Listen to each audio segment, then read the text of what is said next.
শুধুমাত্র হুমায়ুন আহমেদের মেয়ে বলে নয়, একসময় টিভি অভিনেত্রী শিলা আহমেদকে ভক্তরা পছন্দ করতেন তার নিষ্পাপ চেহারা আর সুন্দর বাচনভঙ্গির জন্য। 1982 সালের 9 সেপ্টেম্বর জন্ম নেওয়া শিলা আহমেদ বাঙালি জনপ্রিয় কথা সাহিত্যিক হুমায়ুন আহমেদের মেয়ে। বাবার মতো তিনিও চমৎকার ব্যক্তিত্বপূর্ণ ও মেধাবী একজন মানুষ। শৈশবকাল থেকেই অভিনয়ে জড়িয়ে পড়েন তিনি। বাবা হুমায়ুন আহমেদের অনেক জনপ্রিয় নাটকে অভিনয় করেছেন তিনি। মূলত শখের বশে ও বাবার কারণে টিভি নাটকে আগমন করেছিলেন শিলা। তবে তার বুদ্ধিদীপ্ত অভিনয় দিয়ে অল্প সময়ের মধ্যেই তিনি সবার প্রশংসার পাত্রী হয়ে যান। বিশেষ করে আজ রবিবার নাটকে কঙ্কা চরিত্রে অভিনয় করে বাংলাদেশের মানুষের কাছে জনপ্রিয় হয়েছেন তিনি। তার এই চরিত্র দর্শক এখনো মনে রেখেছে।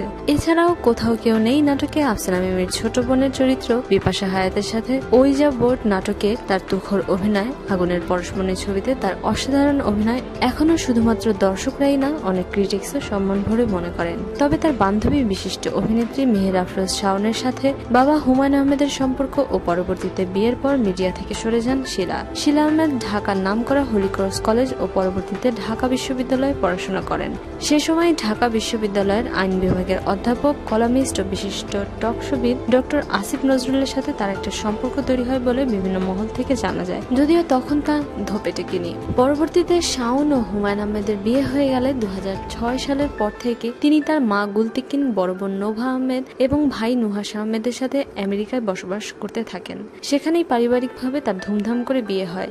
সেই ঘরে 2টি সন্তান আছে। সেই স্বামী ও সন্তান নিয়ে তিনি প্রবাসেই থাকতেন বলে জানা যায়। তবে বাবা হুমায়ুন আহমেদের মৃত্যুর পর দীর্ঘ সময় ঢাকায় থাকেন তিনি এবং আসিফ নজরুলের সাথে আবারও একটা ভালো সম্পর্কের সৃষ্টি হয়। এরই ধারাবাহিকতায় 2013 সালের 25শে ডিসেম্বর অনলাইনে আসিফ নজরুল ও হুমায়ুন আহমেদ তনয়া শিলা আহমেদের বিয়ের খবর প্রকাশিত হয়। অর্থাৎ প্রথম স্বামীকে ডিভোর্স দিয়ে আসিফ নজরুলের সাথেই বিয়ের পিড়িতে বসেন শিলা। আসিফ নজরুলের সঙ্গে এর আগে অভিনয় শিল্পী রোকেয়া প্রাচীর বিয়ে হয়েছিল। সেই সংসারে একটি মেয়ে সন্তান রয়েছে। এদিকে আসিফ নজরুল ও শিলা আহমেদের বিয়ের পর তাদের ঘরেও একটি কন্যা সন্তানের জন্ম হয়েছে।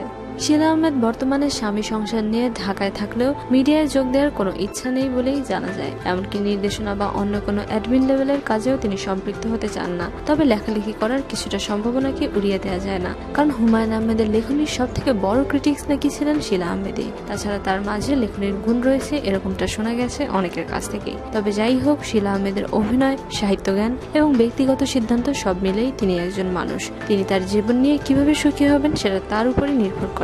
তাই এখানে কারো নিজস্ব কোনো পার্সোনাল মতামত না টানাই শ্রেয় মনে করছি। প্রিয় দর্শক, আপনারা আপনাদের যে কোনো মতামত শেয়ার করুন একদম খোলামেলা ভাবে। শিলা আহমেদের জীবন ও জীবনী নিয়ে আপনাদের গঠনমূলক মতামতের অপেক্ষায় রইলাম।